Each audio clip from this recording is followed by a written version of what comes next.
Welcome to my mini vlog. बिहानको सुरुवात चाहिँ घाम नलागिकन हुन्छ है। आज चाहिँ हाम्रो राजुदाइहरूको यो भूमि पूजा रहेको छ अनि हामी चाहिँ बिहानै घामै नलागिकन उठेर हिँड्नु परिरहेछ। यो चाहिँ राजुदाइहरूको ठाउँ जग्गा भयो। यहाँ चाहिँ यो इँटाहरू चाहिँ राखेर पूजाहरू गर्नुपर्ने हुन्छ। यहाँ चाहिँ राजुदाइले पूजा गर्दै हुनुहुन्छ।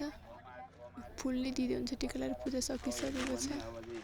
अब यहाँ टिका एक्सचेन्ज कार्यक्रम चल्दैछ। एकअर्कालाई यहाँ चाहिँ टिका लगाइदिनु हुँदैछ। बाजेले चाहिँ दाइलाई टिका लगाइदिनु हुँदैछ।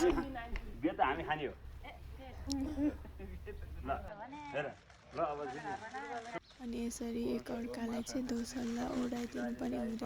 यहाँ चाहिँ मलाई पैसा सुँगाइदिनु भएर दोसल्ला ओढाइदिनु हुँदैछ राजु। अब पूजाले सकियो, हामी घर जान लागिरहेको छौँ। यहाँ राजुदाइ चाहिँ यस्तो आँसु दिइरहनु भएको छ।